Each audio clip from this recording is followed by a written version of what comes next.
Hey guys, tonight we begin with the world behind the veil, the life of an Ottoman harem concubine.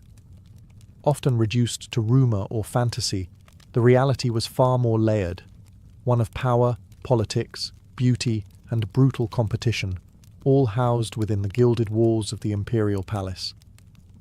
So, before you get comfortable, take a moment to like the video and subscribe, but only if you genuinely enjoy what I do here. And let me know in the comments where you're tuning in from and what time it is. It's always fascinating to see who's joining us from around the world. Now, dim the lights, maybe turn on a fan for that soft background hum, and let's ease into tonight's journey together. You've just woken up in the Topkapi Palace harem. The good news? You're surrounded by silk, satin, and scented rosewater. The bad news? You are also surrounded by 200 other concubines, all of whom may or may not want to outshine you, out-scheme you, or in some cases, outlive you. You blink awake on a cushioned divan that looks like it was hand-stitched by blind angels using golden thread, because it probably was. You'd think this would feel luxurious. It doesn't. It feels like pressure. Constant, velvety pressure. A bell rings. Not for prayer, but for grooming. You have exactly 10 minutes to prepare your face to look naturally flawless, which is Ottoman for paint it like a Renaissance oil painting and smile like you enjoy it. There's rose oil for the skin, crushed pearls for your cheeks, and enough kohl eyeliner to write a love letter across your eyelids. Mascara? Invented by disappointment and applied with a twig. Privacy? Never heard of her. You share your chamber with women who may love you like sisters or plot your downfall like middle management villains. Gossip travels faster than letters. Alliances form over pomegranate seeds. Betrayals begin with a hairpin left in the wrong place. And the scent? Imagine a jasmine-scented fog bank, mixed with anxiety, incense, and the eternal hope of catching the Sultan's eye. If Chanel ever released a perfume called Ambition and Claustrophobia, this would be it. You rise, smooth your embroidered caftan, hand-washed by a servant girl who's 12 but somehow already hates you, and head toward morning roll call, where senior eunuchs decide which concubines get summoned to the Sultan's attention. It's like a beauty pageant, except the prize is existential terror. No, you can't leave. Yes, someone is always watching. And your survival hinges on remaining fascinating, fragrant and fertile. Welcome to your day in the Ottoman Imperial Harem, where your first waking breath is a power play, your smile is strategy, and your bed is softer than freedom. And it only gets weirder from here. Welcome to the hammam, the steam-filled spa where imperial politics happen naked. You might assume the bathhouse is for hygiene, and technically you'd be right. But here in the harem, it's also where alliances form, rivalries simmer, along with your pores, and everything smells faintly of lavender, lemons, and passive aggression. The concubines file in like graceful ghosts wrapped in embroidered silk towels. You do the same, pretending this isn't the most intimidating nudity you've ever experienced. The senior women float through the marble chamber like swans, dangerous, territorial swans with better skin than you'll ever have. Attendants scrub you down with what feels like love, but is actually a loofah soaked in vengeance. Your skin tingles. Your dignity retreats. You try not to make eye contact while being exfoliated within an inch of your past life. You learn quickly. The bath is more than a bath. It's a surveillance chamber in disguise. Everyone's watching, not openly, but subtly. Who is sitting with whom? Who's whispering? Who's laughing a little too hard at the Valid Sultan's niece's joke? You don't speak much, because you're new. Speaking too soon in the hammam is like trying to open a chess match by flipping the board. The veterans will either ignore you or quietly decide you need correcting, usually in the form of chore reassignment or social exile. That being said, the hammam is your first glimpse of the harem's soft power. You hear tales, always half-whispered, of women who rose not just by catching the Sultan's eye, but by knowing the right bath attendant, the right older concubine, the right story to share at the right steamy moment. It's also the only place in the palace where secrets accidentally fall out, usually between splashes of water and scented soaps. You learn which concubines are favoured, which ones haven't been summoned in months, which eunuch allegedly dropped a love note. Scandalous. All this, overheard while someone is scrubbing your elbows like they're angry at them. You leave the hammam pink, polished, and 12% more paranoid than when you entered. Congratulations, your skin is radiant. Your mind? Permanently fogged by heat, jasmine, and the politics of proximity. If you thought the harem was all silk pillows and flutes playing in the distance, adorable. Really. But by now you've learned it's less of a day spa and more of a slow-motion chess match where the pieces are beautiful, bored, and dangerously well-informed. And then there are the eunuchs. Specifically the black eunuchs, high-ranking castrated guards who report directly to the valid sultan. They control who goes in and out of the harem, who gets summoned, who gets ignored, and occasionally who disappears without a trace and is never spoken of again. They don't smile much. They don't need to. Their presence alone is a career-ending gesture. You quickly learn, if you want to survive, better yet thrive, you don't flatter the sultan. You befriend the eunuchs. Not with gifts, that's suspicious. Not with flirting, deeply awkward and wildly inappropriate. No. The trick is to be respectful, predictable, and, above all, inoffensively useful. You ask for nothing. You're always ready when summoned. You never ever gossip about them, because news travels in this palace faster than the plague, and you really don't want your name attached to a sentence that ends in... And then she was transferred to the laundry chamber. Meanwhile, among the concubines, relationships are complicated. You've made one tentative friend, a girl from Circassia, who pretends to like embroidery, but is clearly plotting something long-term and ruthless. You also have an enemy, though you're not sure why. She stared at you too long during lute practice. You blinked. She hasn't spoken to you since. Everything is subtle. Compliments are weapons. Smiles are loaded. You begin to miss the emotional simplicity of your old village goat. But you learn. You learn how to interpret silence, how to stand just close enough to power without looking ambitious, how to thank a eunuch for handing you a letter as if he just handed you a divine scroll. And most of all, you learn that survival here isn't about being the prettiest or the most talented. It's about understanding how power moves, in glances, in silence, in the way someone's name is spoken one day and not the next. At first glance, your job as a concubine seems simple. Look beautiful, smile politely, and waft through the palace like an emotionally available ghost in silk slippers. But in reality, you're now expected to master the oldest imperial skill of them all, absorbing everything while appearing to absorb nothing. You are a sponge. A bejeweled, perfumed sponge who embroiders a suspicious number of tulips while memorizing who sits where, who glares at whom, and who got an extra apricot at breakfast. Subtle changes in fruit distribution. In this palace, it's practically a coup.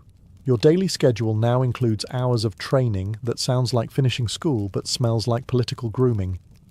You're taught music, literature, poetry, Islamic law, Ottoman etiquette, and, if you're lucky, how not to pass out during dance lessons. The idea is to be beautiful, yes, but also charmingly clever without being threatening, like a decorative peacock that can quote Rumi and doesn't talk back. The real education, though, happens in between. You learn to notice how long it takes the Valid Sultan's tray to be cleared, and who clears it. You note which eunuch walks in just before bad news arrives. You memorize who's absent. You never ask why. You listen more than you speak. Actually, you don't speak unless someone 3 ranks above you asks you to. Even then, you keep it brief. Ideally with a comment that's humble, insightful, and somehow flattering to them without sounding like you're trying. And while you sit there with your hands neatly folded over your embroidery, which may or may not be a misshapen dove, you are quietly archiving every interaction in your mental scroll, alliances, slights, opportunities, names. especially names. You also begin to understand the unspoken ranking system. Who is favoured, who is tolerated, who is 3 skipped meals away from being reassigned to kitchen duty. You are currently somewhere between interesting newcomer and acceptable wall furnishing. Don't worry, that's better than it sounds. Because the truth is, in the Ottoman harem, looking harmless is one of the most dangerous things you can do, and you're starting to do it quite well. There are 2 kinds of fear in the harem: the fear of being overlooked and the fear of being noticed. Today, you are flirting dangerously with the second. It begins innocently. You are handed a new robe, not the usual subtle grey-blue cotton you've worn for weeks, but something far too bold. Silk, rose-coloured, embroidered with tiny golden vines. You stare at it like it just proposed to you. From the Valid Sultan's steward, the servant girl mutters, eyes down. This could mean anything. Maybe you're being rewarded. Maybe you're being tested. Maybe it was meant for another concubine, and you're now walking into someone else's assassination plot with very soft sleeves. You put it on. It fits suspiciously well. As you pass through the harem corridors, the other women notice. Not openly, that would be beneath them, but with precisely timed pauses in conversation, raised brows, and one glance so sharp it could cut embroidery thread. You sit for morning recitation with your posture a little straighter. You pretend not to notice that you've been placed slightly closer to the front. Not directly next to the favoured ones, but not with the wallpaper girls either. Then there's the rose. Later that afternoon, a eunuch delivers a single pink rose to your quarters. Just one. No message, no explanation. You hold it like it might detonate. In palace code, this could mean anything. The Sultan might have noticed you. Or someone wants it to look that way. Or maybe you're being set up for palace gossip. The deadliest game of telephone in Ottoman history. The safest move. You press the rose between the pages of your prayer book and tell absolutely no one. Not even your shadow. Especially not your shadow. She gossips. You go to bed that night draped in rose silk, feeling like a target inside a Valentine's Day card. Here in the harem, rising too quickly is suspicious. Standing out is dangerous. But disappearing, that's worse. So you hold your posture, sip your sherbet, and prepare for whatever this robe and rose combination means, because it might be everything, or it might be nothing. And in this place, both are equally terrifying. Dinner in the harem isn't dinner. It's theatre. Competitive, highly seasoned theatre, where everyone wears silk and pretends they're not sizing up their enemies between bites of stewed lamb. You enter the great dining chamber and take your seat, not too close to the centre, you haven't earned that, and not too far in the shadows, you're not invisible yet. The seating arrangement is an ever-shifting map of status. One week you're near the lute player who knows everyone's secrets. The next, you're next to a woman who hasn't spoken since 1572. The food arrives on trays carried by silent eunuchs.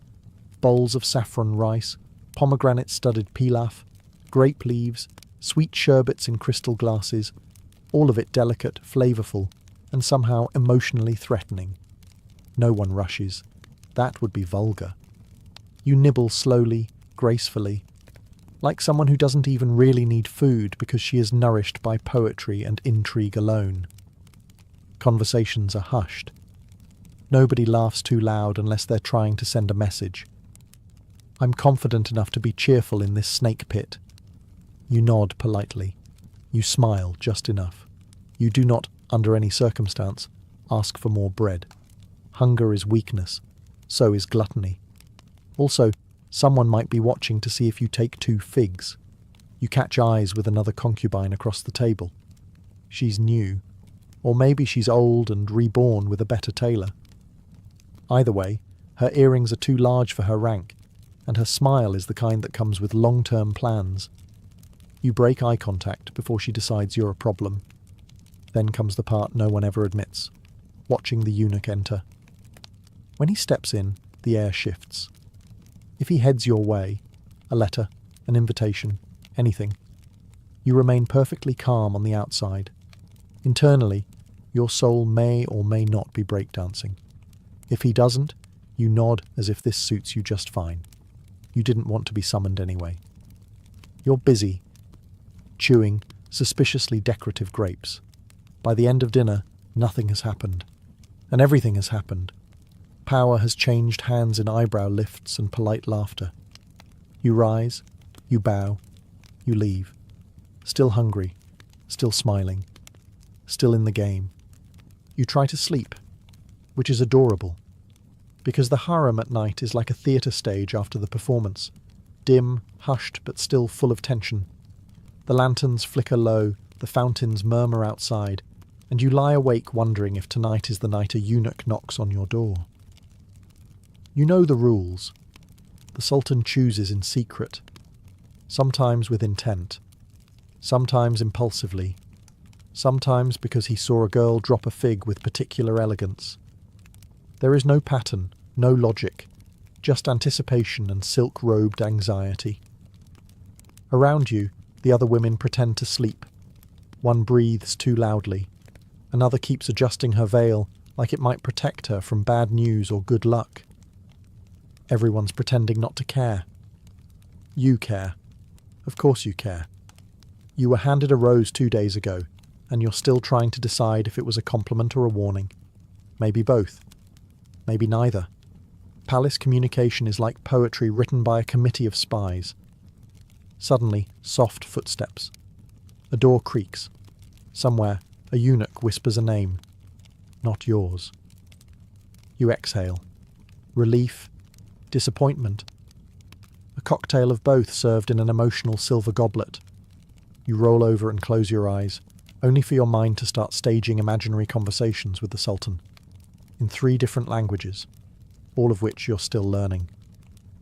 You dream. But not of home. That place is blurry now. You dream of the woman across the dining table with the earrings too large for her rank. She smiles at you in the dream. You wake up certain she wants you demoted, exiled, or at the very least stuck in lute lessons for the rest of your natural life. You dab rose water under your nose and pretend it's calming. It isn't. But it smells like control. At some point, just before dawn, you finally drift off. You've survived another night without being chosen, without being erased, without accidentally looking too eager or too dull. And in the palace of Topkapi, that's not sleep, that's a diplomatic victory. There are 2 stories whispered in the harem. One is the fairy tale, where the Sultan notices you, and your life is transformed by luxury, influence, and the occasional diamond the size of a walnut. The other is what actually happens. The Sultan, ruler of an empire that stretches from Hungary to Arabia, may or may not remember your name. You are one of hundreds. He could have summoned you because you look like a painting he once saw, or because his coffee tasted a bit too bitter and he's in the mood for distraction. When the eunuch knocks on your door after nightfall, he doesn't explain. He just bows.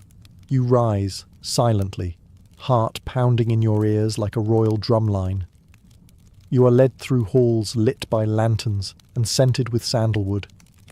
A path hundreds have walked, but only a few have returned from with stories worth surviving.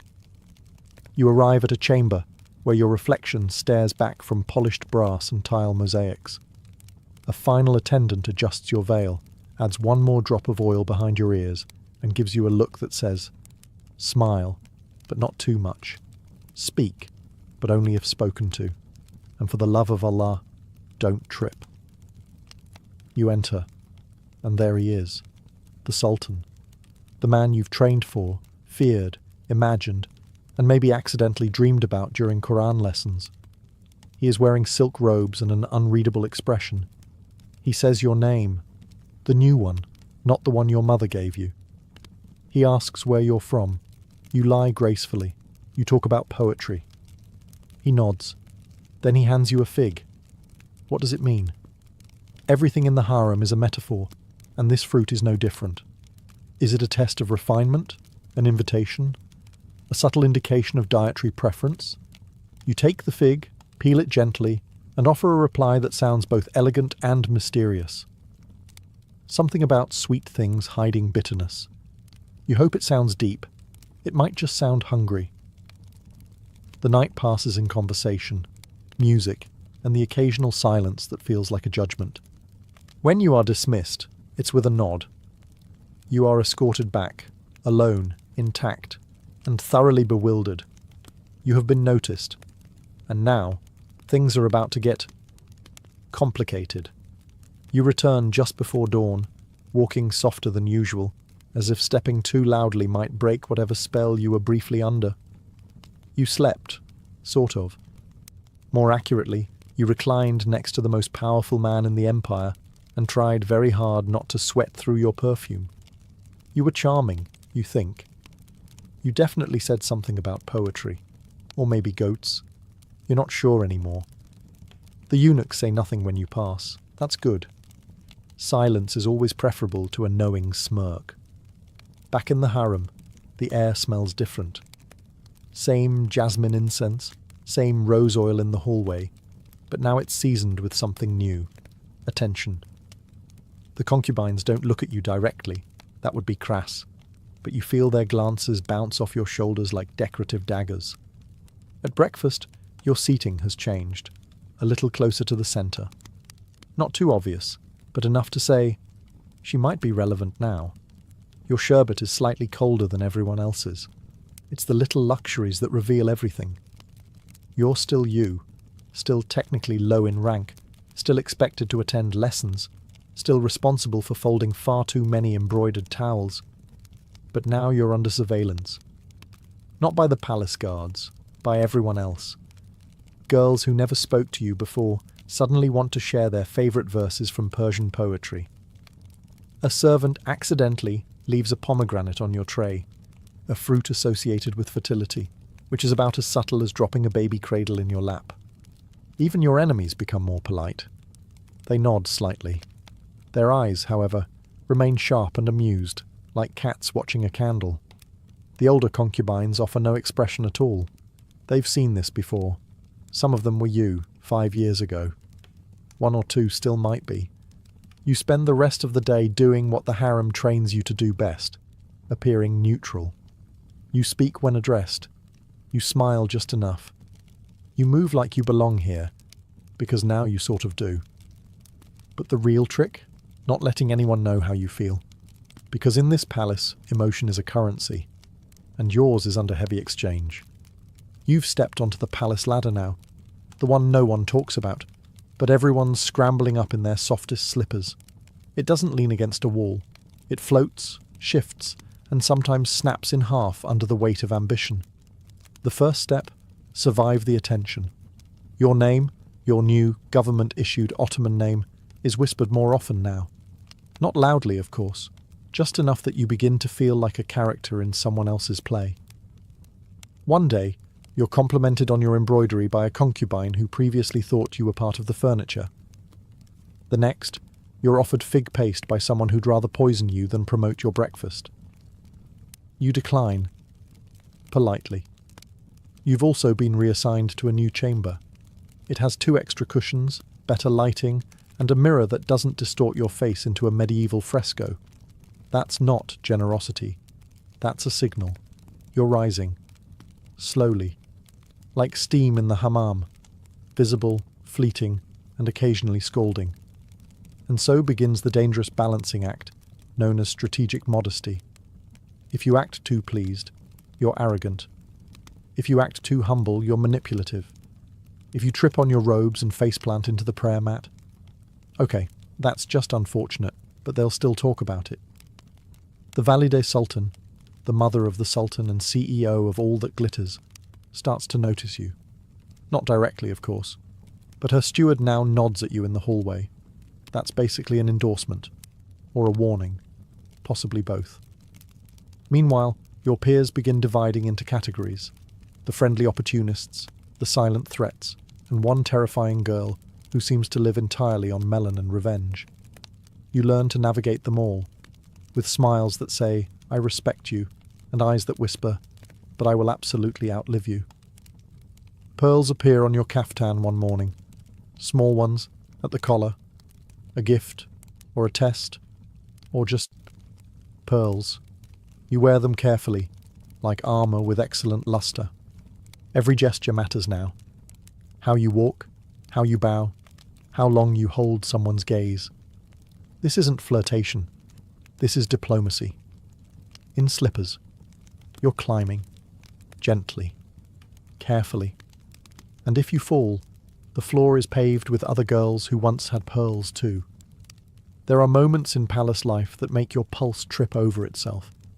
Being summoned by the Sultan is one. Being noticed by the Valide Sultan, that's a different league entirely. She doesn't just run the harem. She is the harem. Architect of alliances, keeper of traditions. Benevolent grandmother one moment, political thunderstorm the next. And today, she looks at you. Not a passing glance. Not a polite acknowledgement. A full, direct, measured look. The kind of look that suggests she knows where you came from, where you're going, and how you chew your melon slices. You respond the only acceptable way. You panic. Internally. Externally, you bow with mechanical precision, lower your gaze just enough to show respect, but not subservience, and immediately begin questioning every outfit you've worn in the past month. Later, a steward arrives with a message. You are invited to assist with one of the Valide's charitable sewing projects.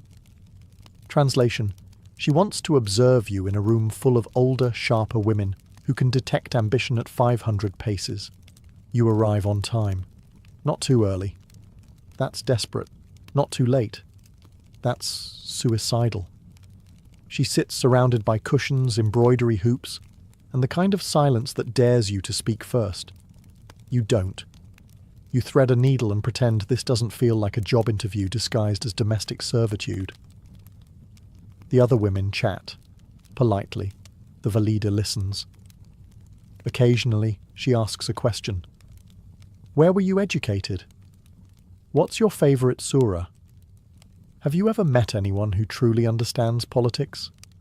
You answer carefully, gracefully, as if your entire future depends on it. Because it does. At one point she smiles, not at you, near you. Which is basically the same thing. When it's over, you bow again and exit with the calm of someone who has no idea whether they've just been promoted or marked for reassignment to towel duty. Back in your chamber, your roommate stares at you like you've just returned from riding a dragon. She looked at you, she whispers. You nod, smiling faintly. You don't say it aloud, but yes. And you're still sweating. There's a knock at your chamber door. Not the gentle knock of a friend, or the impatient tap of a eunuch carrying towels. This one is deliberate, the kind of knock that comes with consequences. A message is handed to you. You are invited to a private tea by one of the Sultan's favoured consorts. Her name is whispered through the harem like a lullaby sung with a knife in it. She is powerful, poised, and, depending on who you ask, either your best chance at survival or the reason girls disappear mysteriously during lunch. You accept. Of course you do, because saying no in the harem is about as effective as throwing a fig at a cavalry charge. You dress with mathematical care. Not too extravagant. She might think you're challenging her. Not too plain. She might think you're insulting her. You settle on elegance with plausible humility and add a hairpin that says, I'm competent, but not plotting in yet. The tea room is small, perfumed, and intimidatingly silent. She sits alone, reclining like someone who invented reclining. Her robe is embroidered with threads that probably cost more than your hometown. She gestures for you to sit. You do, gracefully, quietly, with just enough bow to imply deference but not desperation. She pours the tea herself. That's either very generous or very symbolic. Possibly both. What follows is a masterclass in veiled threats and indirect compliments. She tells you she's heard, you've caught the attention of some influential eyes. She says it like you've accidentally adopted a stray panther. She smiles when you respond. You do not know if she likes your answer or if she's marking you for later. You talk of poetry, music, and carefully palace routines. She nods often. Occasionally she glances at the door, as if calculating whether you're worth her time or just another chapter in her scrapbook of rising starlets.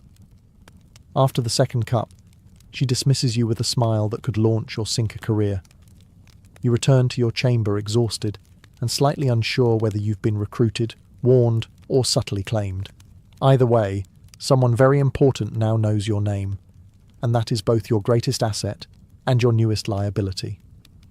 By now, you've learned that words in the harem are like spices, used sparingly and always with purpose. Say too much, and you're exposed. Say too little, and you're forgotten. But if you say just enough, and let silence do the rest, that's when you become dangerous. Today's lesson begins in the music chamber, where a group of senior concubines gathers to discuss poetry, philosophy, and, let's be honest, each other. You are invited to sit in, not speak, sit. A test disguised as hospitality. You arrive on time, offer the required courtesies, and fold yourself neatly into the corner like a well-mannered napkin. You sip your sherbet. You nod occasionally. You look interested, but not eager. You laugh softly at one joke, just enough to seem human. And then it happens. One of the elder women turns to you and asks a question. Not a trap. Not yet. Just a simple inquiry about your thoughts on a Rumi verse. But you know what this is. They're not testing your taste in poetry. They're testing your timing. You pause, long enough to seem thoughtful. Not so long that it looks like you're scrambling for a safe answer. Then you say something that sounds reflective, reverent, and, above all, vague. They nod. They are satisfied. You've passed. Later, you are asked again, this time about the Valid Sultan's new charitable initiative. You say nothing critical. You compliment the elegance of the idea without claiming to understand the politics behind it. You use words like humbling and visionary.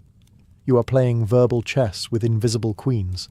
The truth is, most power in the harem is held in silence, in the glance that lingers, in the smile that doesn't quite reach the eyes, in the pause before someone replies, where everyone leans in, just slightly, to see which direction the wind is blowing. You leave that room, having said less than a dozen sentences. And somehow, your name is on 3 more lips than it was yesterday. You're not just surviving now. You're learning to glide, wordlessly, precisely, and beautifully, through a world where stillness speaks louder than declarations. And the walls, they're still listening. You find a gift on your pillow. No note, no signature. Just a small velvet box tied with a ribbon the colour of dried rose petals and possibly veiled judgment. You open it slowly, as one opens anything in the harem, halfway expecting perfume, halfway expecting scorpions. It's jewellery. A delicate bracelet inlaid with turquoise and gold filigree. Beautiful, elegant, alarming, because nothing here is ever just a gift. You scan the room. Your roommate raises an eyebrow. She does not ask questions. She's either very polite or very invested in plausible deniability. The bracelet is, undoubtedly, expensive. Too expensive for a casual trinket. Not quite royal enough to be from the Sultan. Which narrows it down to someone wealthy, calculating, and interested in controlling the narrative. Or you. You wear it. Of course you do. That's the game. By mid-morning, the rumours begin. She received a gift, someone whispers at the fountain. From whom? Someone else replies. She didn't say, comes the answer, which in this place is the same as saying everyone should assume the worst or most interesting option. You maintain your expression, a calm mix of modesty, confusion, and mild boredom. Meanwhile, your internal monologue is doing cartwheels through every past conversation, searching for enemies, allies, and anyone with a taste for turquoise. By lunchtime, the gossip has mutated. You've allegedly received a secret message, a hidden proposal, and an heirloom passed down from the Valid Sultan herself. All untrue, all dangerously believable. Then comes the whispered warning. A servant girl, low-ranked, easily ignored, drops your tray and mutters, "Careful who puts things in your hand when they can't say it to your face." You thank her, because that's what you do when someone warns you indirectly of possible sabotage while pretending to be clumsy.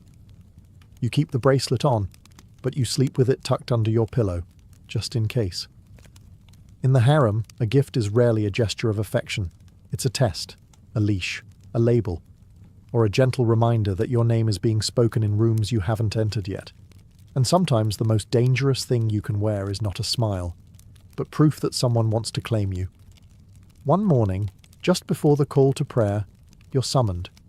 Not by a eunuch, not by a servant, but by a letter, sealed in the imperial blue wax, delivered with no explanation, just a glance that suggests everything is about to change. You sit alone as you read it. The script is elegant. The offer is clear. You are to be elevated, moved to more private quarters, closer to the Sultan, closer to the core of the palace, and further from anonymity. It is on paper a promotion. But here in the harem, a promotion is just a prettier word for exposure. Accept, and you step into the world of real influence. Politics, intrigue, the possibility of bearing a royal child, of becoming a consort, maybe even the Sultan's favourite. It's what some women dream of. It's also where women vanish. You have until sunset to reply. So you walk the gardens, the ones where you used to hide in the shadow of elder concubines. Now they look smaller. The fountains still whisper. The tulips still bloom like delicate secrets. But the air feels different. It's your name they speak now. You think of home, blurry now. You think of the other girls, the ones who never rose, the ones who rose too fast, the ones who were clever, but not clever enough. And you think of yourself. Not the version trained in etiquette and poetry, but the girl who arrived with her old name tucked somewhere between her ribs. That night, you dress carefully. One final choice. You walk past the curtains, the silken borders that separate the known from the unknown, and in the stillness, you answer.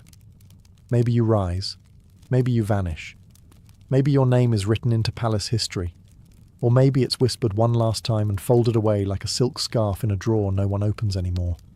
But one thing is certain. You were not just a decoration. You were a strategist in satin, a survivor in perfume, a masterclass in restraint. And for one full day, and maybe longer, you walk the tightrope between power and peril, without falling. Long before comic books and Hollywood blockbusters, the ancient world already had its own Amazons, and they were terrifyingly real. Meet the Scythian women, horse-riding, bow-wielding warriors of the Eurasian steppe who didn't just defy gender norms, they reloaded and galloped right over them. The Scythians were a nomadic people who roamed what is now Ukraine, southern Russia, and parts of Central Asia. Herodotus, the Greek historian, wrote of fierce Amazon women who mated with Scythian men and birthed a tribe of warriors.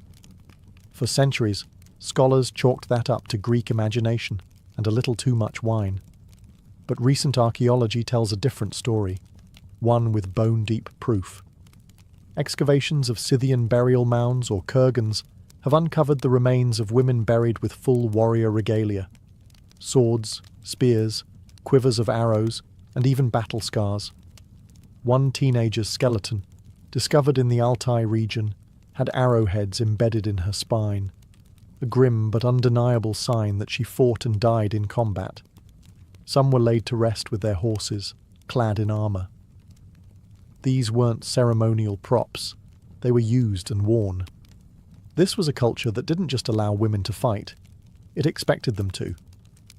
Scythian society, unlike most of its ancient contemporaries, wasn't rigidly patriarchal. While men raided and hunted, women often did the same. Girls were trained from a young age to ride and shoot, and elite females could hold positions of influence. There are even signs that Scythian priestesses held spiritual authority, making them both feared in battle and revered in ritual. The Greeks were both fascinated and horrified. They created the myth of the Amazons, wild warrior women who hated men and lived apart from civilization. But the core of the legend was grounded in their encounters with the Scythians. These women didn't match the submissive domestic ideal of the Greek woman. They were alien, powerful, and therefore mythologized. So next time someone says female warriors are just a fantasy trope, remind them, the Scythians beat us to it by about 2,500 years. And their legacy is written not in legend, but in arrow-pierced skeletons and iron-tipped truths buried beneath the steppe. If you think battlefield leadership was strictly a man's game, then you haven't met the queens of Africa. These weren't pampered palace figures lounging in silk. These were war-hardened rulers who led armies, negotiated treaties, and stared down empires without flinching. And they didn't just participate in warfare, they redefined it. Take Queen Amanirenas of Kush, for example. In the 1st century BCE, the Roman Empire, fresh from annexing Egypt, made the tactical error of trying to extend its grip further south into Nubia. Amanirenas, a one-eyed queen who had already fought in battle, had other plans. She rallied her people, launched a series of counterattacks, and even captured Roman forts. One statue of Augustus? She had it decapitated and buried under her temple steps, a deliciously unsubtle message. Eventually, Rome backed off and negotiated peace. That's right. One of the most powerful empires in history was forced to make nice with a one-eyed warrior queen, and she wasn't alone.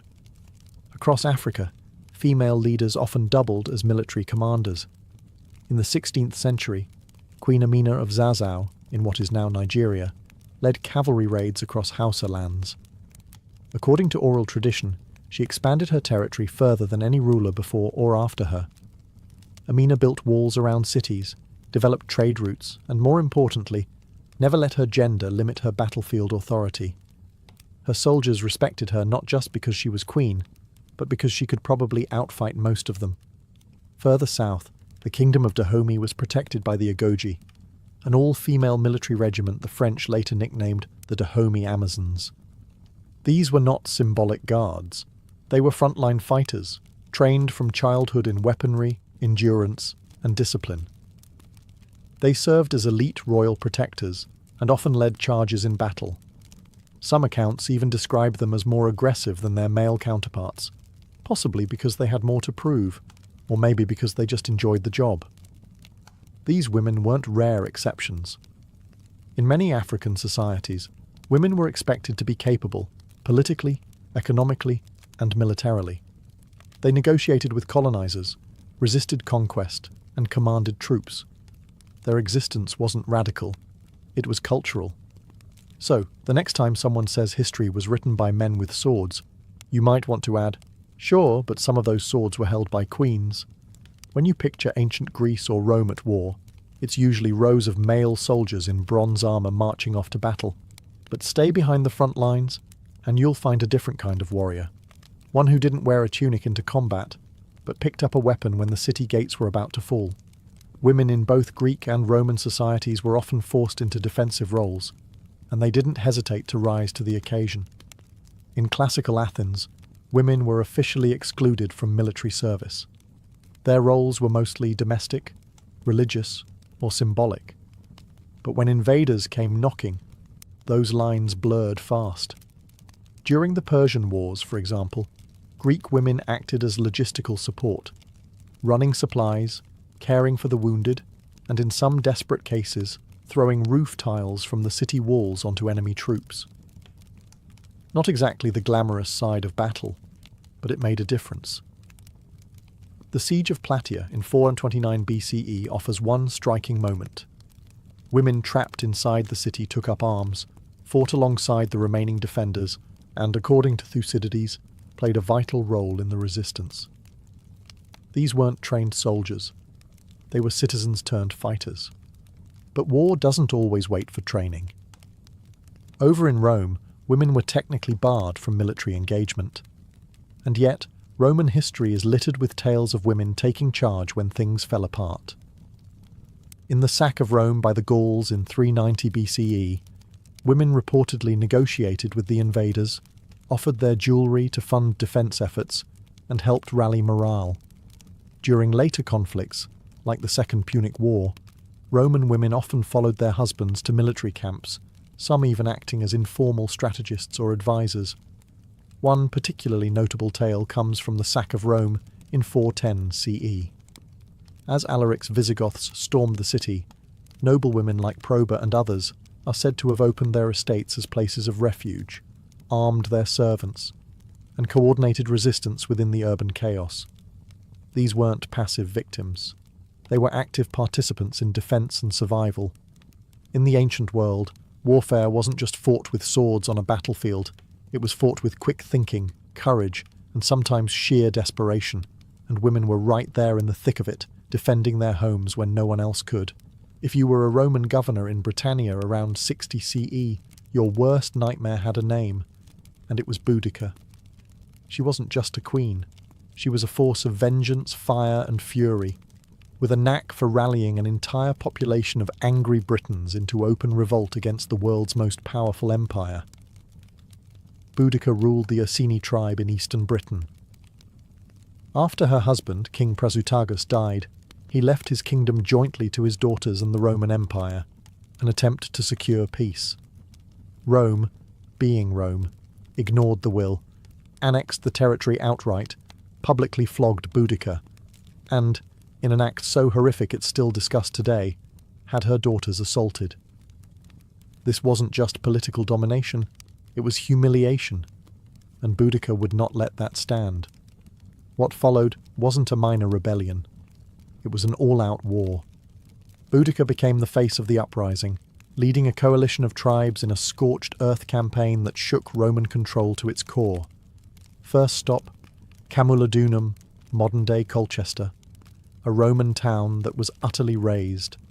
Then Londinium, modern-day London, burned to ash.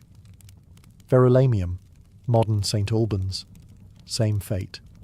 The Roman historian Cassius Dio described her as tall, terrifying, with a mane of red hair and a fierce presence that stirred her warriors into a frenzy. Tacitus, meanwhile, emphasized her eloquence and leadership, describing how she addressed her troops not as a noblewoman, but as a mother wronged, and a warrior awakened. Though she had early victories, Boudica's army eventually faced a professional Roman force under Governor Suetonius Paulinus. Outnumbered and poorly equipped, the rebels were slaughtered. Boudica either took poison or fell in battle. The sources disagree. But her defeat didn't erase her impact. The Romans learned their lesson. They became more cautious in how they dealt with tribal leaders, and they never forgot the name of the woman who made an empire tremble. Boudica's rebellion wasn't just an uprising. It was a reminder that oppressed people, led by someone with nothing left to lose, can become the most dangerous force of all. And in this case, that force happened to be a mother with a war chariot and a long memory. In the lore of feudal Japan, the image of the samurai is almost always male. A stoic warrior in lacquered armor, loyal to death, sword in hand. But look beyond the cherry blossoms and Bushido scrolls, and you'll find another kind of samurai, one in silk and steel. The Onabu geisha, or women warriors, were not only real, they were deadly. Trained in martial arts, archery, and strategy, these noblewomen were the hidden backbone of many samurai clans.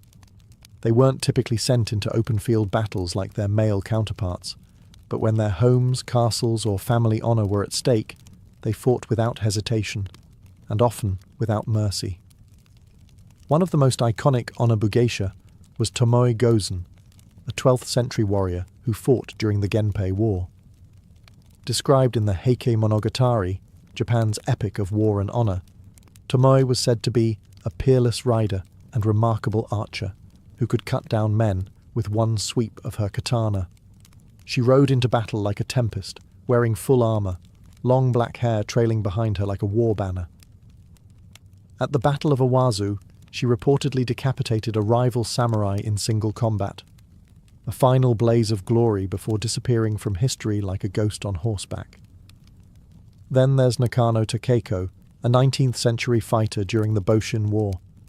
She wasn't formally part of the imperial army, women weren't allowed, so she formed her own unit. an unofficial corps of female warriors who fought with naginata, pole weapons. She died leading a charge against imperial forces, taking a bullet to the chest. Her last request, to be buried with honor by her sister so the enemy wouldn't claim her body. These women weren't tokens or legends. They were part of the martial tradition, upholding the values of Bushido, loyalty, bravery, and self-sacrifice. Some even received the same training as their male counterparts in times of war. Of course, as Japan modernized and centralized its military power, the Onabu geisha were pushed to the margins, their stories reduced to folklore. But the reality remains.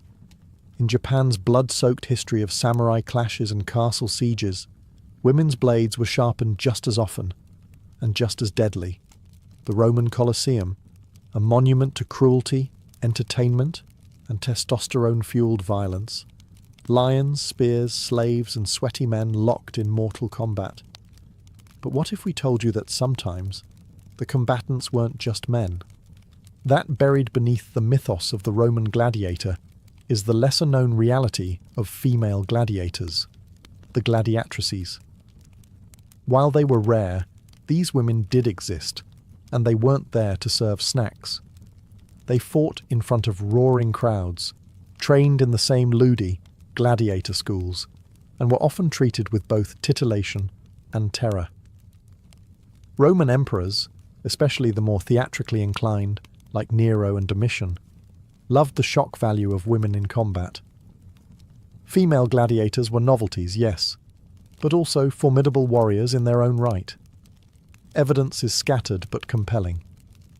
A marble relief from Halicarnassus shows two women, Amazon and Achillea, locked in combat. The carving even notes that they fought to a draw, which was considered an honourable outcome. Their names weren't randomly assigned either. They evoked mythic female warriors, framing these women not as weak imitators, but as ferocious equals. Literary sources also mention them. The satirist Juvenal, never one to miss an opportunity to judge, mocked upper-class women who trained as gladiators, suggesting it was a scandalous rejection of femininity. Others, like Suetonius, note that female fighters sometimes appeared in nighttime spectacles, lit by torches and fueled by wine-soaked crowds who weren't exactly there for a thoughtful display of martial skill. But training was real, and the danger wasn't staged. These women fought with swords, tridents, and nets, just like male gladiators, and they bled just as much. They were often slaves, prisoners of war, or criminals sentenced to the arena. Some were volunteers, octoratae, who chose the life of a gladiator for fame, money, or escape from worse fates. In 200 AD, Emperor Septimius Severus banned women from gladiator combat altogether, perhaps worried that Rome's taste for female fighters was becoming a bit too unorthodox, or perhaps because women were proving too good at it. So while they didn't dominate the Colosseum, the gladiatrices carved out a brutal, blood-stained space of their own. In the sand, gender meant little. Skill, ferocity, and survival meant everything. The medieval battlefield wasn't just a boys' club with chainmail. While most women were kept far from formal combat roles, some didn't get the memo, or ignored it on purpose. Whether disguising themselves as men, leading troops as abbesses, or simply refusing to stay in the convent when swords started swinging, medieval women found ways to fight, both literally and symbolically. One of the strangest categories of warrior women, the warrior nuns. During the Crusades, certain religious women did more than pray for victory. They picked up weapons. While most did so defensively, records exist of abbesses and nuns taking command when their convents or lands were threatened. In the 12th century, the abbess of Quedlinburg was a spiritual leader and a military one, commanding vassals in battle as the head of a powerful religious territory. She didn't wear armour, but she sure gave orders like a general. Then there were women who simply became men, at least on paper. Medieval records reveal multiple cases of women disguising themselves in male clothing to enlist in armies. Some were caught and executed, others passed undetected for years. One example is the story of a woman known only as John. who served in an English garrison during the 100 Years' War. When discovered, her comrades reportedly shrugged and let her continue, because she fought just as hard as they did. Joan of Arc, of course, is the superstar of this category, a teenage peasant girl who claimed divine visions, dressed in men's armour, and led the French army to victories that stunned Europe. But for every Joan, there were dozens of unnamed women who didn't have visions or sainthood, just grit and opportunity. Even outside of the battlefield, women played tactical roles. Noble women in besieged castles often coordinated defences, rationed supplies, and negotiated with enemy forces. Eleanor of Aquitaine, while not a sword-swinging warrior, accompanied her husband on crusade and was rumoured to have worn armour, whether as a statement, protection, or performance, is still debated. The point? The Middle Ages weren't nearly as monolithic as they seem. Women found loopholes in rigid systems, snuck past the rules, or simply made up new ones. And while history didn't always record their names, it certainly felt their presence on the battlefield. When people think of the medieval Islamic world, they might imagine flowing robes, caliphs in grand courts, or scholars debating science and philosophy. What they often miss? The women who picked up swords, led armies, and defended cities when men were too slow, too dead, or too distracted by politics. Take Khawla bint al-Azwar, for example, a name that still echoes through Arab folklore like a war cry. A 7th century warrior during the early Muslim conquests, she fought alongside her brother in battle. After he was captured by Byzantine forces, she stormed the enemy lines in black armour, wielding her sword with such precision that soldiers mistook her for Khalid ibn al-Walid, the famed general known as the Sword of Allah. When her identity was revealed, morale didn't drop. It soared. She had earned her place among warriors through sheer skill and nerve. Women like Khawla weren't just battlefield anomalies. In times of crisis, especially during sieges, women took up arms to defend their homes and cities. During the Mongol invasions of the 13th century, as the Khwarezmian Empire crumbled, there are accounts of women fighting in the streets of Nishapur and other cities, flinging stones, wielding daggers, and turning their homes into fortresses. They were never formally trained, but desperation is a powerful teacher. Further west, in Al-Andalus, Islamic Spain, noble women weren't cloistered either. Some wielded considerable political and military influence. Walada bint al-Mustakfi, while best known as a poet, lived in a world where women of her class often ran estates and defended them during civil unrest. A few centuries later, during the Reconquista, Muslim women sometimes joined their husbands in defending the last strongholds of Granada.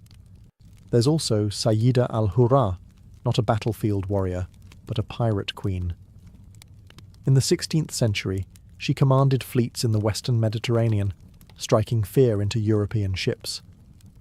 Allied with the infamous Barbarossa of the Ottoman navy, she was a political leader and naval commander, a double threat on sea and shore. In many Islamic societies, the ideal of modesty coexisted with the reality of necessity. When cities burned and armies failed, the veil came off and the sword came out. And in those moments, history remembered them, not as women who broke the rules, but as warriors who rewrote them.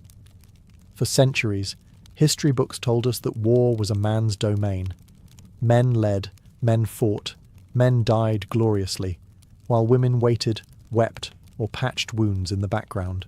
But scratch the surface, and a different story bleeds through. A story of women who didn't wait to be invited to the fight. They crashed the battlefield, often with more guts than glory. From the Scythian horse archers, who likely inspired the Amazon myth, to African queens who outmaneuvered empires, to women gladiators drawing blood in the sand. Every continent has its tales of female warriors. Sometimes they were leaders born into power, like Queen Amina or Boudica. Sometimes they were commoners who stepped up when chaos left no other option, like the medieval cross-dressers or the women defending ancient cities from siege. What unites them isn't just courage, it's the refusal to be erased. The legacy of these women isn't measured by how many battles they won, but by how many rules they broke. They defied cultural norms, religious expectations, and political boundaries. They forced generals, emperors, and chroniclers to revise their assumptions. In many cases, that meant being deliberately written out of the record. After all, what empire wants to admit it was rattled by a woman with a spear? And yet, the traces remain. In bones buried with weapons, in poems, in scratched notes from historians who didn't know what to make of them, in oral traditions, songs, and temple murals. The stories survived, not always intact, not always celebrated, but alive enough to inspire generations that followed. Modern military history has only recently begun to fully acknowledge the breadth of women's contributions to warfare. It's not about placing women above men in battle. It's about recognizing that they were always there, even when they were never supposed to be. So the next time someone calls women in war an exception, remind them. From the deserts of North Africa to the snowy steppes of Central Asia, from castle sieges to chariot charges, women weren't just part of the war story. They were the plot twist, the hidden edge. The blade history tried to sheath but never could, because once a sword is drawn, it doesn't care who's holding it, only what they're willing to do with it. Marcus Aurelius was born on April 26, 121 CE, in Rome, the very heart of an empire that stretched from Britain to the sands of Arabia. His full name, at the time of birth, was Marcus Annius Verus, and he came from a noble lineage with deep senatorial roots. In other words, he wasn't starting from scratch. His grandfather had been a consul, and his family was rich in both wealth and political connections. But young Marcus wasn't spoiled by luxury. Even as a child, he had a reputation for being unusually serious, quiet, and thoughtful. The sort of kid who probably skipped out on the toy swords and asked philosophical questions instead. The Emperor Hadrian took notice of this moody, deep-thinking child and saw in him something rare: integrity. He nicknamed Marcus Verissimus, meaning most truthful, and marked him out for a future few could dream of. When Hadrian's first choice of successor died unexpectedly, he adopted Antoninus Pius under one condition: that Antoninus would, in turn, adopt Marcus Aurelius as his heir. And just like that, Marcus was on a slow-moving, responsibility-laden conveyor belt toward absolute power. His education was nothing short of elite. Tutors drilled him in Greek and Latin literature, rhetoric and philosophy. But while many young aristocrats treated their lessons like chores, Marcus embraced them with religious devotion, especially Stoicism. He read Epictetus and Seneca not as abstract theory, but as a moral compass. To him, philosophy wasn't an intellectual game, it was a manual for how to live. He started sleeping on a hard floor, wore simple clothing, and practiced fasting. Not because anyone told him to, but because he wanted to toughen his soul. As the years passed under the watchful mentorship of Antoninus Pius, Marcus learned not only governance, but patience. Antoninus ruled with calm efficiency for over 2 decades, and Marcus observed every move, every decision, like a student preparing for a final exam he knew would one day come. Unlike many heirs who lust for the crown, Marcus approached power like a duty he would never escape, one that demanded discipline, self-denial, and above all, moral clarity. In short, Rome wasn't getting a playboy prince. It was preparing to crown a philosopher king. When Antoninus Pius died in 161 CE, Marcus Aurelius finally ascended to the throne, but true to form, he didn't seize it with triumphant fanfare. Instead, he immediately insisted that power be shared with Lucius Verus, his adoptive brother. It was a political move drenched in humility, and also in practicality. Rome was too large, too complex, and frankly too on fire to be managed by a single man, even a philosopher. Lucius Verus was Marcus's opposite in almost every way. Where Marcus was stoic and disciplined, Verus loved luxury parties and gladiator games. Marcus studied philosophy by candlelight. Lucius hired chefs and actors. Still, the partnership worked better than expected, mostly because Marcus stayed focused on governance while Lucius led the military. And it's not like Rome was short on military emergencies. Just months into their joint reign, the Parthian Empire, Rome's eastern rival, decided it was time to start some drama. Lucius Verus led the campaign, while Marcus oversaw resources and logistics. The war dragged on for several years but ended in Roman victory. So, win-win, right? Well, not quite. The returning legions brought more than just glory. They carried disease. A mysterious plague, now believed to have been smallpox or measles, swept through the empire. The Antonine Plague would go on to kill an estimated 5 million people, including a large chunk of the Roman military. Cities withered, crops failed, panic spread. And just when things couldn't get worse, they did. Germanic tribes along the Danube frontier saw Rome's weakness and started to push hard against the borders. Rome was being hit from every direction: disease, war, political unrest. Marcus, barely into his rule, was already knee-deep in catastrophe. Lucius Verus died in 169 CE, likely from the plague, leaving Marcus to govern alone, the weight of the world now fully his to carry. Most rulers would have crumbled, but Marcus, calm, meditative, unflinching, saw adversity not as chaos, but as a test, a fire to be endured, not avoided. He didn't whine. He didn't retreat. He turned to his Stoic principles and faced Rome's unravelling fabric with quiet resolve. After all, for Marcus, being emperor wasn't about personal glory. It was about duty, no matter how much it hurt. By the early 170s CE, Marcus Aurelius had traded his senatorial toga for a soldier's cloak. The Germanic tribes, especially the Marcomanni, Quadi, and Sarmatians, were pouring across the Danube frontier, emboldened by Rome's recent plague-weakened defences. Marcus didn't delegate this crisis from a marble palace. He rode north, he set up camp, and he stayed there, year after year, leading from the front lines like a general, not a philosopher king. It was in these harsh frontier conditions, surrounded by mud, cold, disease, and constant danger, that Marcus penned one of history's most quietly revolutionary texts, Meditations. He didn't write it for publication, glory, or even his heirs. It was a private journal, a philosophical diary, in which he reminded himself how to remain moral, rational, and composed in a world gone mad. Where other emperors built triumphal arches, Marcus built an inner citadel. In one moment, he was inspecting fortifications or negotiating with tribal leaders. In the next, he was scribbling thoughts like, "You have power over your mind, not outside events. Realize this, and you will find strength." That wasn't campaign strategy. It was soul maintenance. The wars were brutal. The Germanic tribes were not pushovers. They knew the terrain, used guerrilla tactics, and were desperate.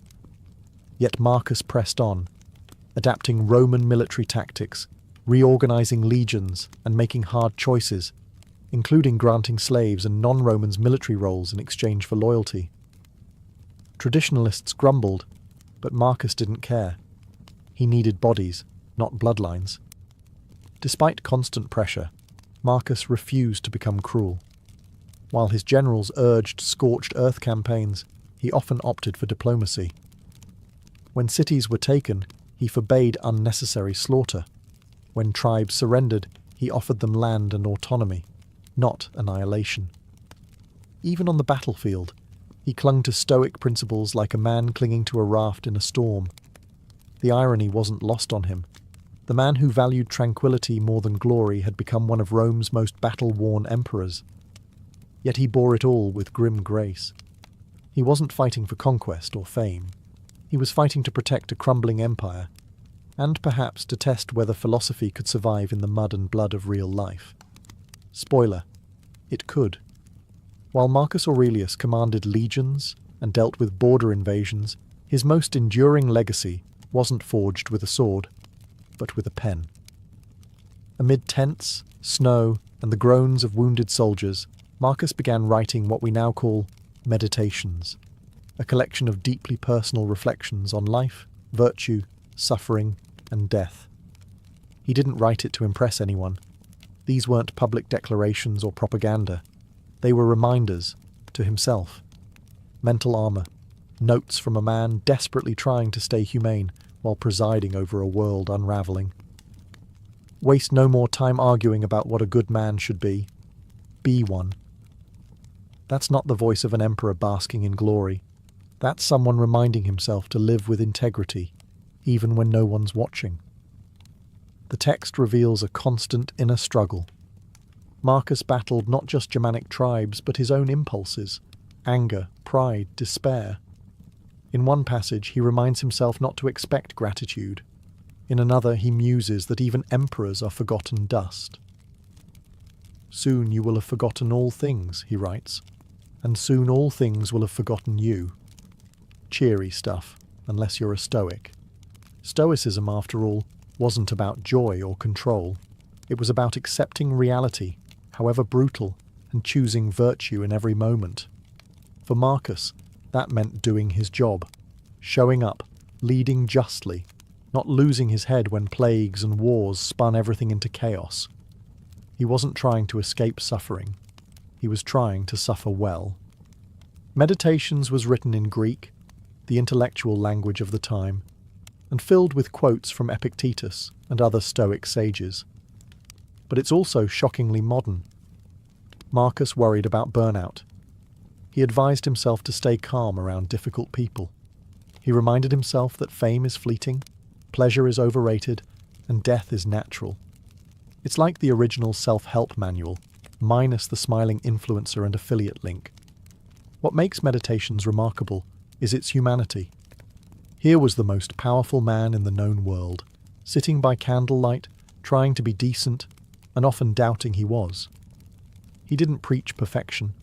He preached effort. The effort to be just, kind, rational, even when surrounded by disease, war, betrayal, and mortality. And that's why his words still resonate today. Because Marcus didn't just rule Rome, he ruled himself. While Marcus Aurelius was busy managing invasions and maintaining inner peace through philosophy, his personal life was less than tranquil. He married Faustina the Younger, the daughter of Emperor Antoninus Pius, a political union, but one that, at least on paper, seemed affectionate. Together, they had 13 children. 13. But ancient Rome wasn't kind to young lives. Only a handful survived past infancy. Marcus buried 8 of his own children. Just pause and imagine that. A man who daily pondered impermanence in his writings had to live it over and over. While Meditations rarely names these personal losses directly, the tone, sombre, resolute, aching, hints at grief barely held at bay. Stoicism didn't eliminate pain. It just gave him tools to bear it.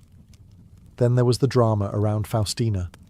Roman historians, often more fond of gossip than facts, accused her of everything from infidelity to treason. Cassius Dio and the notoriously salacious Historia Augusta claimed she had affairs with gladiators, soldiers, and possibly plotted against Marcus. But Marcus never publicly condemned her. In fact, he honoured her memory after her death in 175 CE, with temples, coins, and statues. Either he didn't believe the rumours, or he chose forgiveness over scandal. But family tensions didn't end there. One surviving son, Commodus, was being groomed to rule. And let's just say, Commodus was not his father's son in temperament or philosophy.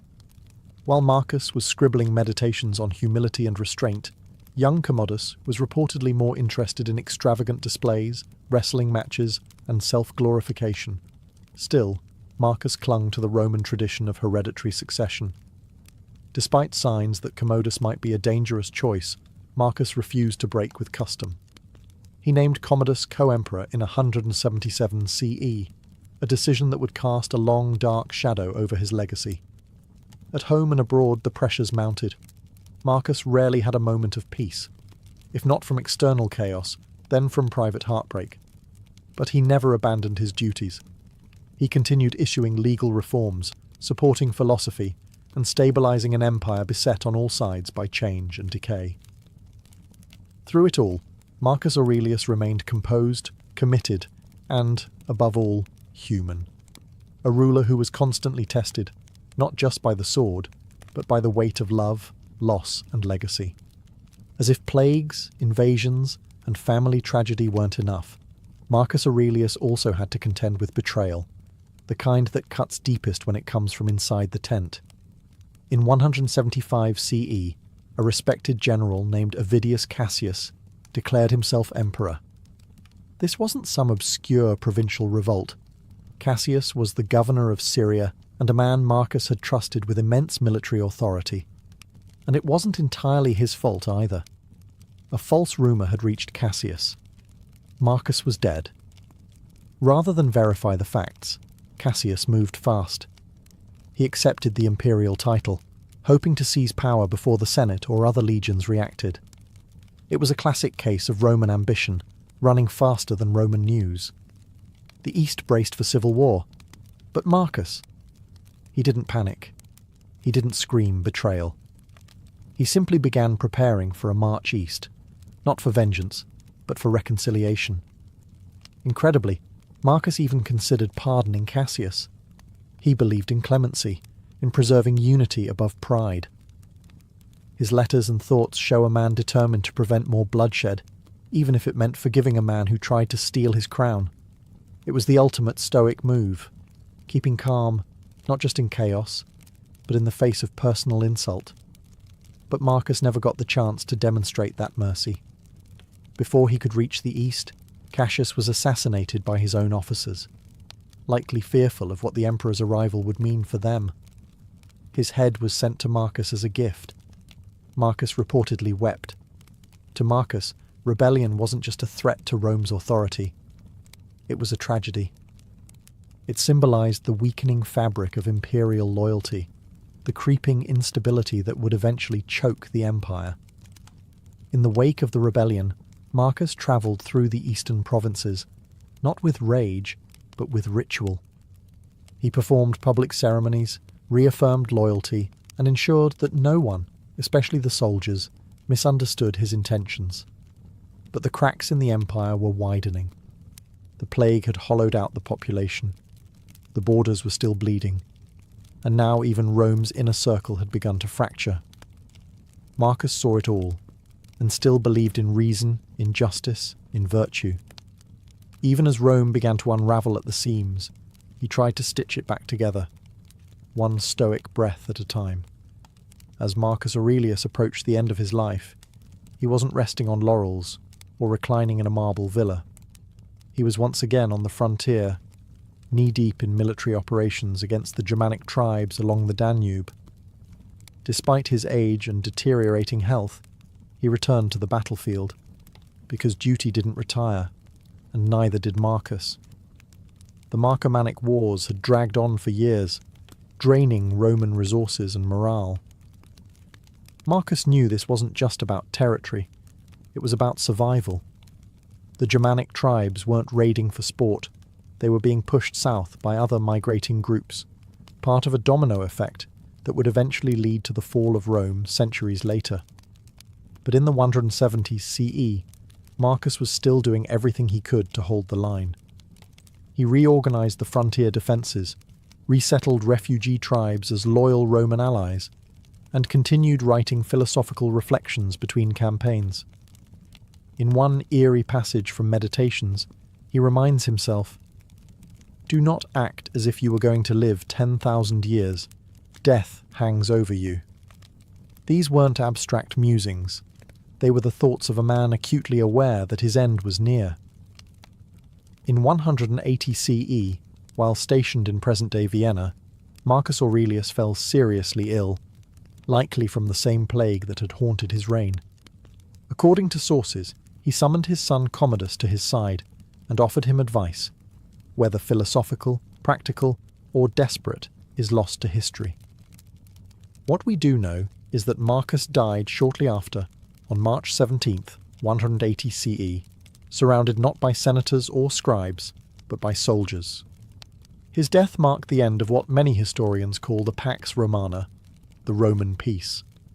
It also marked the end of Rome's age of philosopher kings, Commodus would inherit the throne, and, spoiler alert, he was no Marcus. Rome's decline wouldn't begin with a bang, but with the quiet closing of Marcus's eyes and the slow unravelling of his legacy. There was no triumphal parade, no grand final speech, just a dying emperor in a cold northern outpost, doing what he always did, enduring, reflecting, and fulfilling his role to the very end. Marcus didn't seek immortality through monuments. He sought it through character, and in that, he succeeded. Marcus Aurelius had spent his life preaching moderation, discipline, and reason. So naturally, the gods handed him Commodus.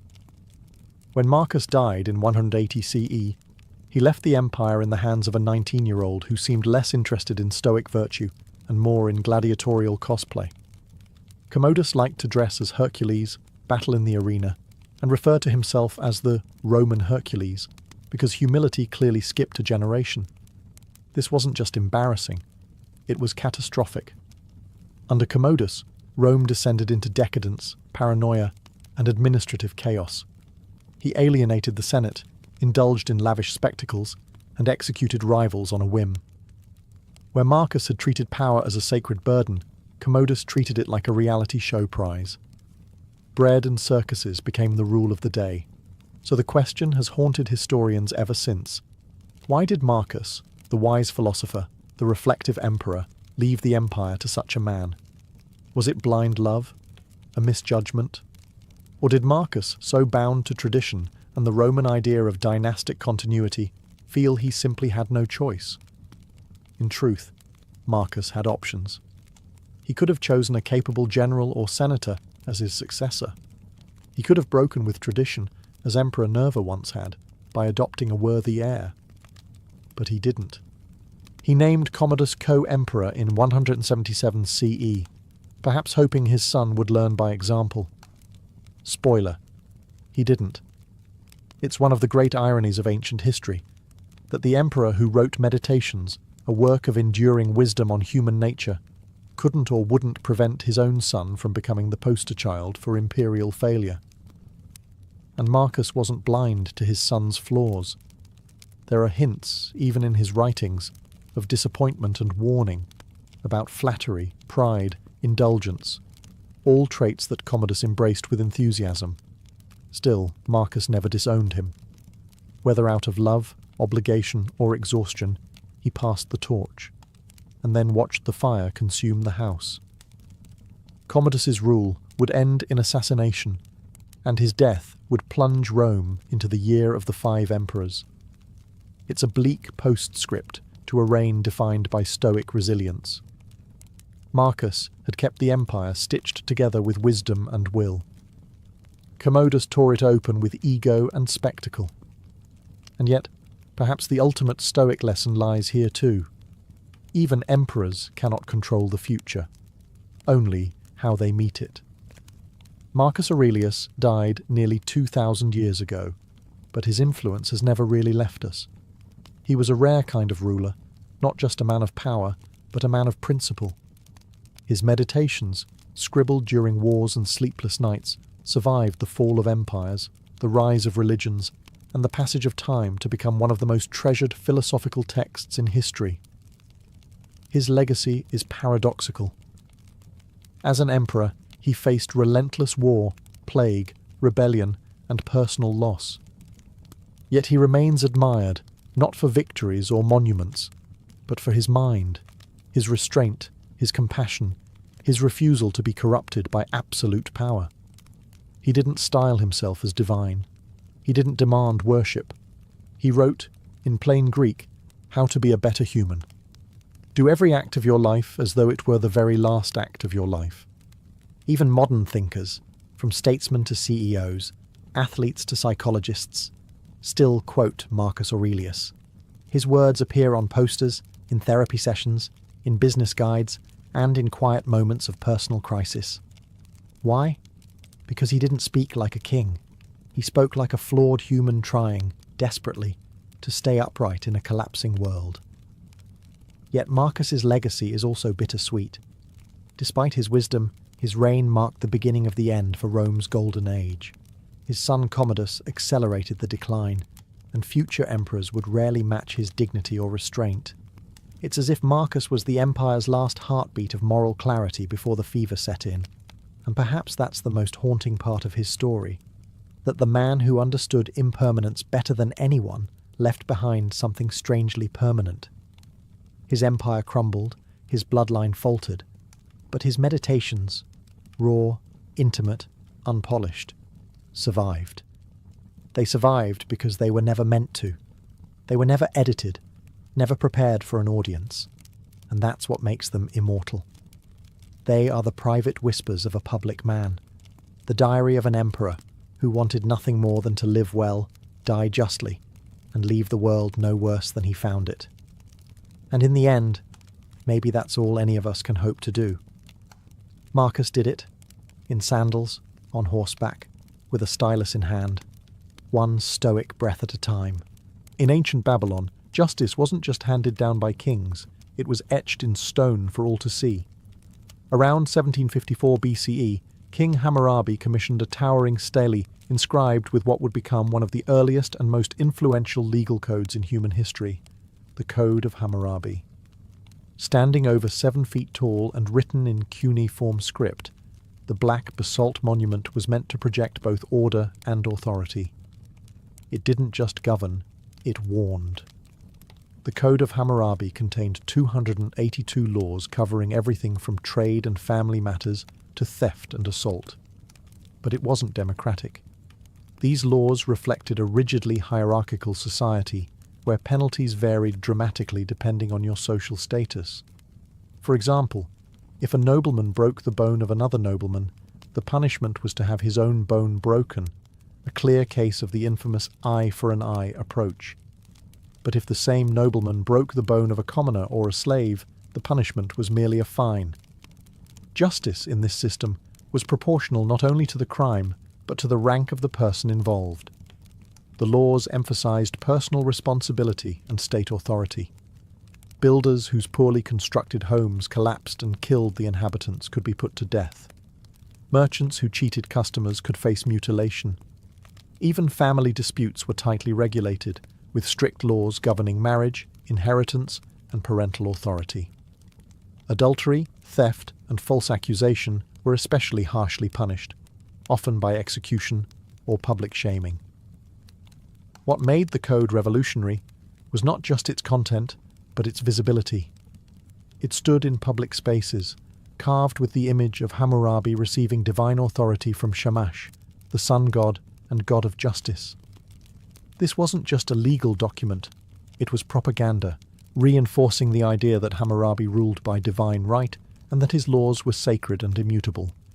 However brutal it may seem by modern standards, the Code of Hammurabi established the concept that law should be written, standardized, and accessible. It replaced arbitrary judgment with codified norms. In doing so, it laid the groundwork for later legal systems across the ancient world and continues to fascinate historians, lawyers, and ethicists alike. In Babylon, justice wasn't blind. It was watching, and it had a chisel. In ancient Egypt, justice wasn't just a legal concept, it was a cosmic force. The Egyptians believed in Ma'at, a divine principle embodying truth, balance, and moral order. More than just a goddess, Ma'at represented the foundation of the universe itself. Pharaohs ruled not just with power, but with the responsibility to uphold Ma'at. In doing so, they maintained harmony between gods, nature, and society. Unlike the codified laws of Babylon, Egyptian justice was more flexible and case-specific. There was no singular legal code chiseled into stone. Instead, judges, often high officials or priests, interpreted Ma'at in their rulings. While this allowed for context-sensitive decisions, it also meant that justice could be highly subjective and dependent on the social standing of those involved. Court proceedings were both formal and performative. Cases could be tried before local officials or higher courts in the royal bureaucracy, depending on the severity. Plaintiffs and defendants presented their versions of events, and witnesses were essential. Written records, contracts, testimonies, and petitions were maintained on papyrus, a relatively advanced system of documentation for its time. For common offences like theft or assault, punishments could include fines, beatings, or forced labour. More serious crimes, such as tomb robbery or blasphemy, were treated as offences not only against the state, but against the gods. These could lead to execution, sometimes by fire, drowning, or impalement, or even posthumous punishment, like desecration of the corpse to prevent entry into the afterlife. Perhaps the most iconic image of Egyptian justice comes from the Book of the Dead, in which the heart of the deceased is weighed against the feather of Ma'at. If the heart was heavy with wrongdoing, it was devoured by Amit, a crocodile lion hippopotamus monster, and the soul was condemned to oblivion. If it balanced with the feather, the soul was allowed to enter the eternal paradise of the field of reeds. In Egypt, justice was inseparable from spirituality. The courtroom was not just a venue for dispute, it was a sacred space where divine order was upheld. Unlike Babylon's rigid laws, Egyptian justice flowed with the moral tides of Ma'at, rewarding those who lived in harmony with truth and punishing those who disrupted the balance of the cosmos.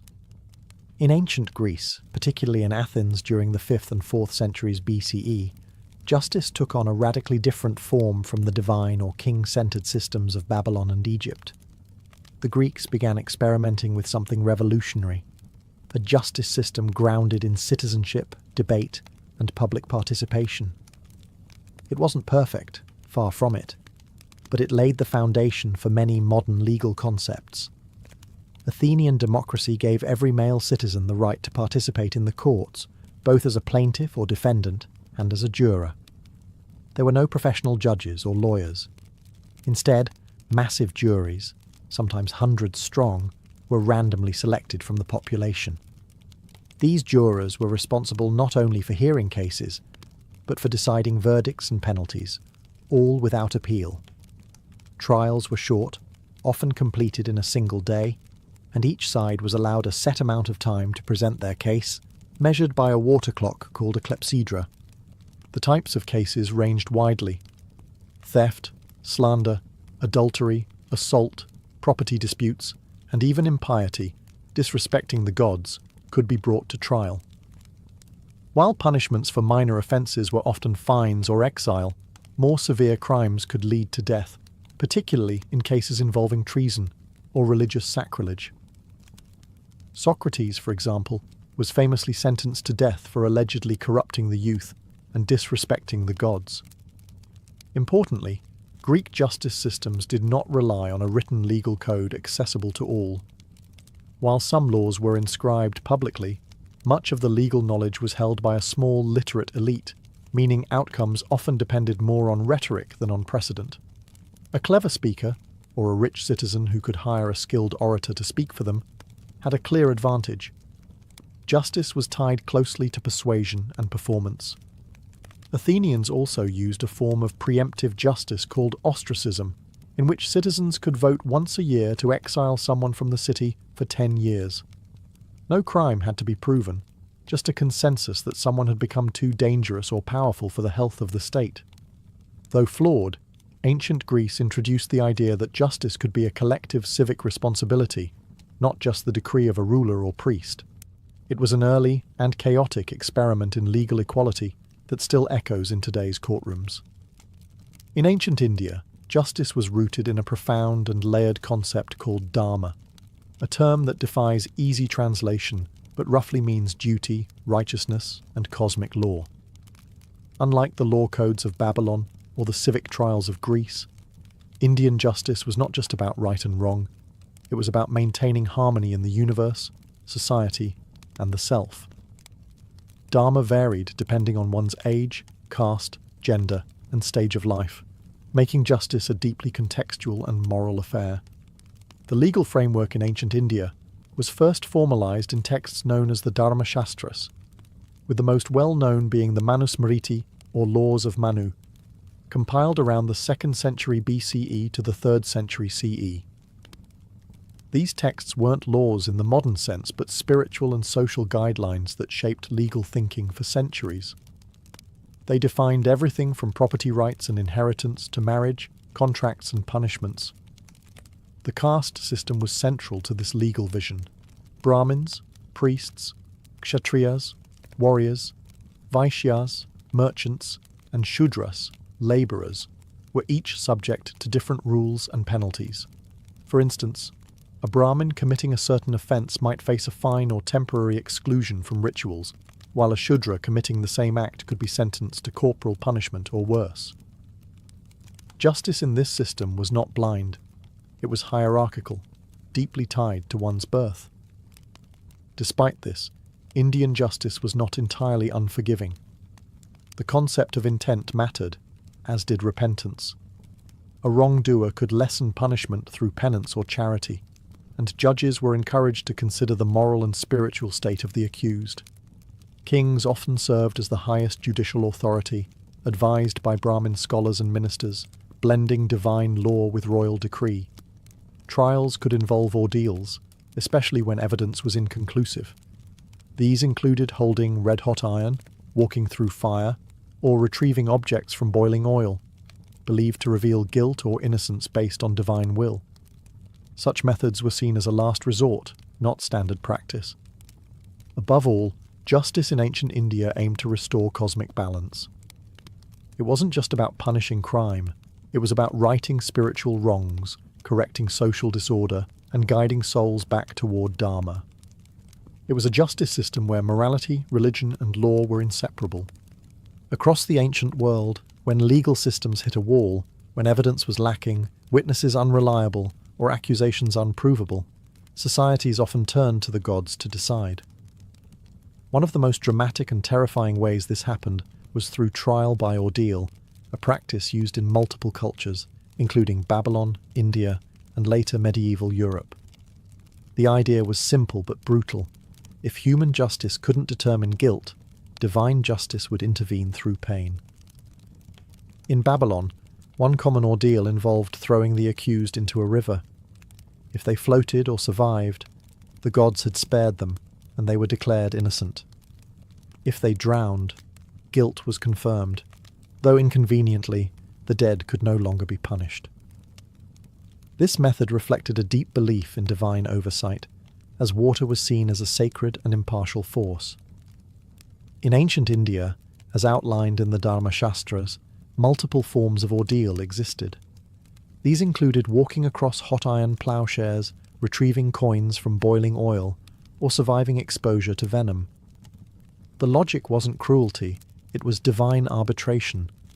Surviving unharmed or with minimal injury was interpreted as proof of innocence.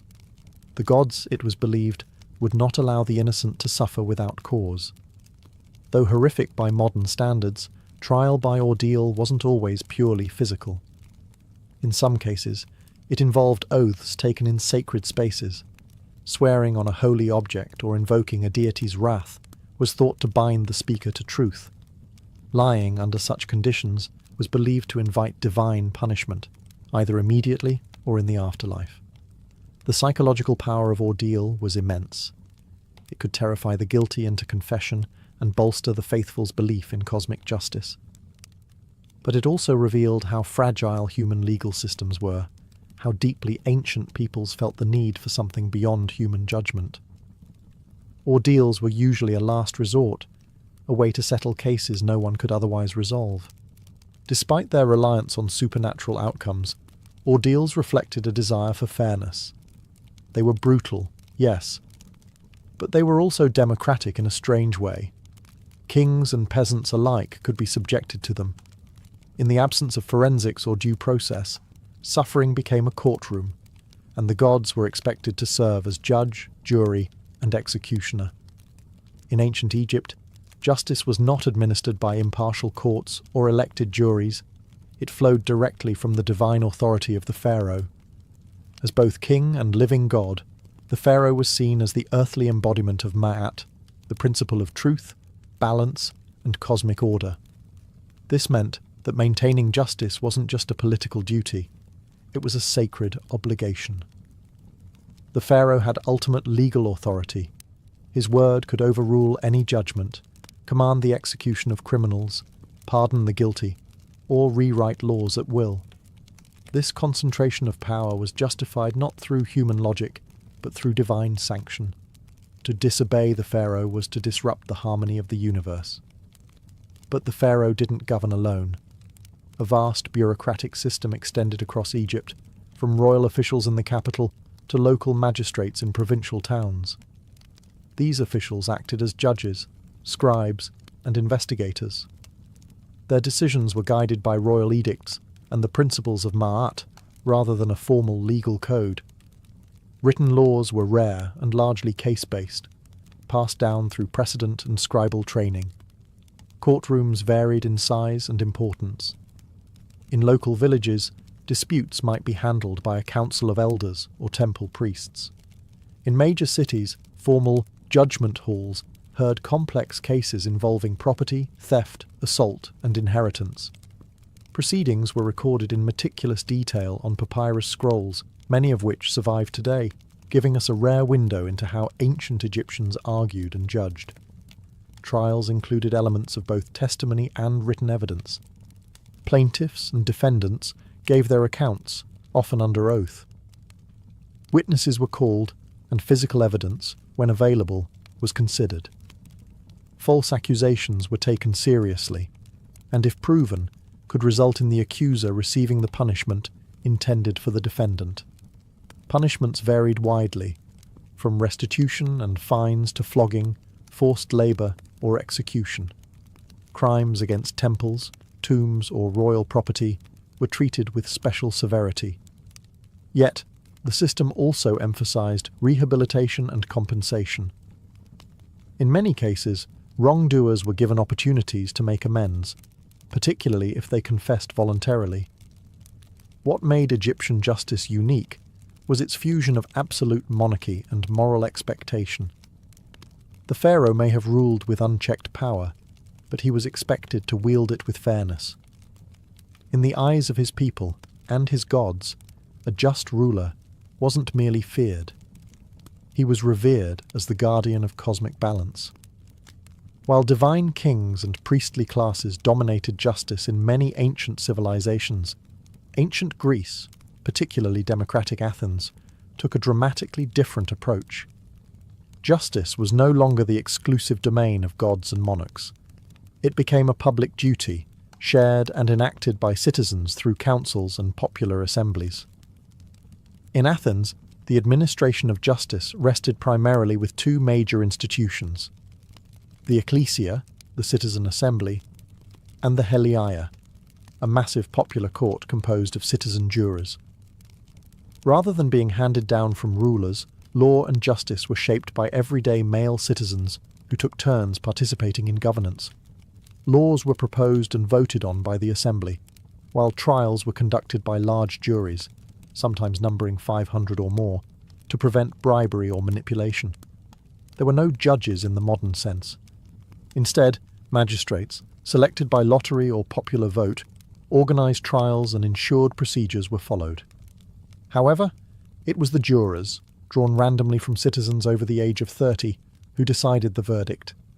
With no appeal process and no deliberation room, verdicts were final, and penalties were voted on directly after guilt was determined.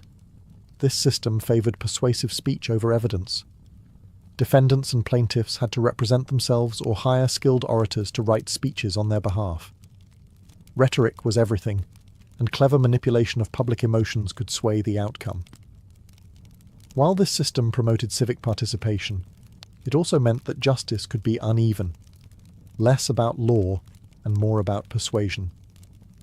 For certain political matters or threats to the state, special assemblies or councils were convened. One famous mechanism was ostracism, where citizens voted once a year to exile anyone deemed dangerous to democracy. No crime had to be committed, just a public consensus that someone's influence was unhealthy. 10 years in exile, no trial, no defence. Despite its imperfections, the Greek council-based system introduced powerful new ideas. The importance of peer judgment, open debate, and the notion that law belongs to the people. It was messy, emotional, and sometimes unjust. But it was also revolutionary. In Greek justice, the courtroom was a stage, the citizen was the judge, and justice was a public performance, one in which every man had a part to play, and where power was held briefly in the hands of the people themselves. In ancient India, justice extended far beyond courtrooms and punishments. It was interwoven with the concept of karma, the belief that every action carries moral weight and spiritual consequence, both in this life and in the next. Unlike the civic trials of Greece or the royal decrees of Egypt, Indian justice emphasized a cosmic ledger, where no wrongdoing escaped ultimate accountability. Karma wasn't a legal mechanism, it was a moral law embedded in Hindu, Jain, and Buddhist traditions. Good actions led to positive outcomes, while bad actions brought suffering, even if not immediately. A thief might evade human justice, but the universe itself would balance the scales. This belief reinforced ethical behavior, even in the absence of enforcement. Still, ancient India did have structured legal systems. The Manusmriti and other Dharma Shastras offered guidance not just for courts, but for individual conduct. They outlined specific duties for each caste and role in society, reinforcing that justice was not a one-size-fits-all model. Kings were expected to rule according to Dharma, and failing to do so could bring spiritual as well as political consequences. Buddhism, which emerged in the 5th century BCE, further deepened the karmic view of justice. It rejected caste-based legal inequality and promoted universal moral principles, non-violence, truthfulness, and compassion. While not a legal code, Buddhist ethics influenced rulers like Emperor Ashoka, who in the 3rd century BCE renounced conquest and reformed his empire around Buddhist values. His famous rock edicts speak of mercy, tolerance, and the moral responsibility of governance. Justice, then, was about much more than trial and punishment. It was about inner purity, intention, and spiritual accountability. A person might escape a king's penalty, but not the consequences of their own deeds. Likewise, a king who ruled unjustly was believed to be storing up suffering for himself in future lives. This karmic understanding of justice created a powerful internalized system of order. It was deeply personal, and for many, far more intimidating than any earthly authority. Whether enforced by law or left to the cosmos, Indian civilization viewed justice not merely as retribution, but as a force for restoring harmony between self, society, and the universe itself. Though thousands of years have passed since the rise of Babylon, Egypt, Greece, and India, their justice systems continue to shape how we think about crime, punishment, and fairness today. These ancient civilizations laid the intellectual, moral, and procedural foundations of legal systems that still guide societies across the globe. Babylon gave us the earliest known codified law, the idea that justice should be publicly visible, consistent, and enforced by the state. The principle of an eye for an eye still appears in legal and ethical debates, symbolizing both the call for proportionate punishment and the dangers of retributive excess. Egypt introduced the concept of divine kingship and moral law, where justice was not just social, but cosmic. The emphasis on balance, truth, and harmony echoes in modern ideas of restorative justice, where the goal isn't just to punish, but to restore community equilibrium. Greece revolutionized justice by tying it to citizenship and participation. Trial by jury, public debate, and the notion of peer judgment began in Athens and remain central to many legal systems today. Though imperfect and exclusionary, Greek democracy planted the seeds for legal systems that value public involvement and accountability. India contributed deeply spiritual and ethical dimensions to justice.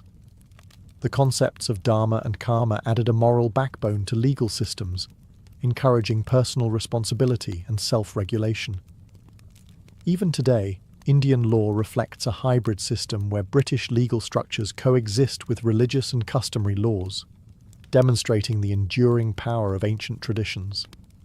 These systems weren't flawless. They were often unjust, classist, patriarchal, and brutal. They privileged the elite, punished the vulnerable, and enforced hierarchies. But they also posed essential questions still relevant today. Who gets to define justice? Is it grounded in divine authority, civic consensus, or moral truth? Should law be equal for all, or adjusted for social role? How do we balance punishment with mercy? Modern law may be more humane and structured, but it carries the DNA of these early systems. We still carve laws into stone, figuratively, expecting them to uphold order. We still debate justice in courts, assemblies, and temples of thought. And we still wrestle with the same eternal tension between power and fairness, law and morality, crime and consequence. In many ways, our pursuit of justice is ancient and ongoing.